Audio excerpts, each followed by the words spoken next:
कोरेगावातील प्रति पंढरपूर समजल्या जाणाऱ्या कटापूर रोडवरील बर्गे कुटुंबियांच्या श्री विठ्ठल मंदिरात आषाढी एकादशी निमित्त हजारो भाविकांची दर्शनासाठी एकच गर्दी। पहाटेपासून ते दिवसभर विविध धार्मिक कार्यक्रमांचे आयोजन।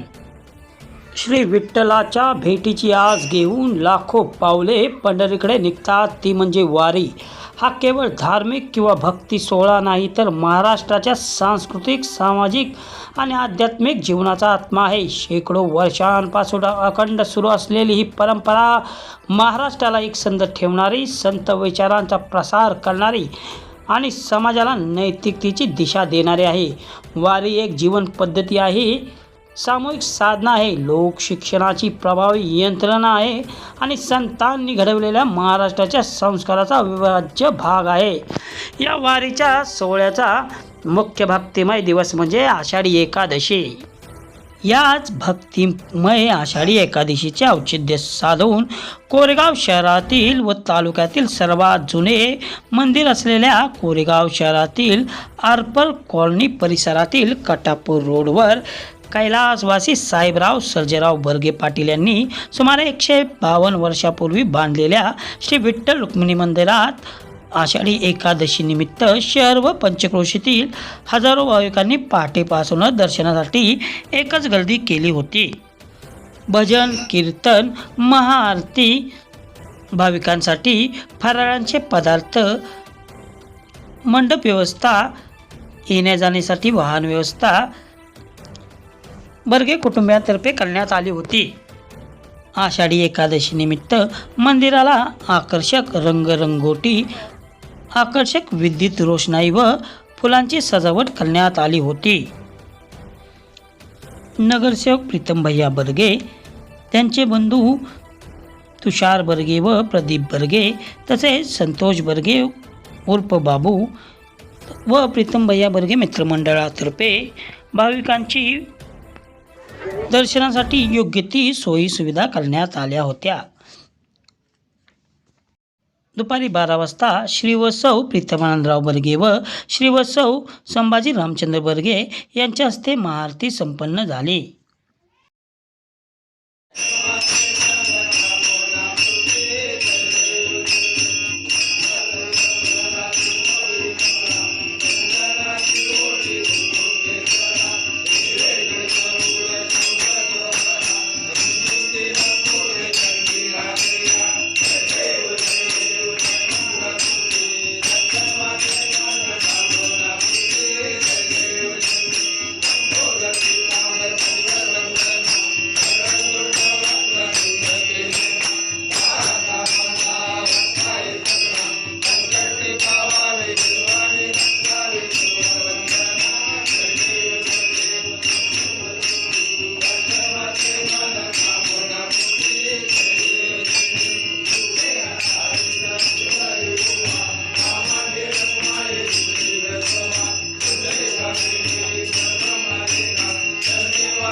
ही उतरवू नका लगेच आपली त्यामुळे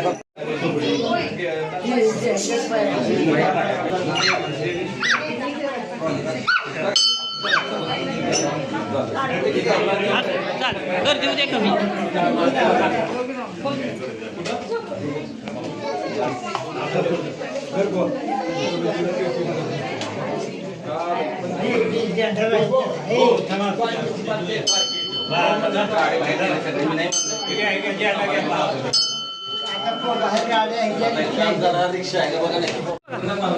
होय निकडे बघा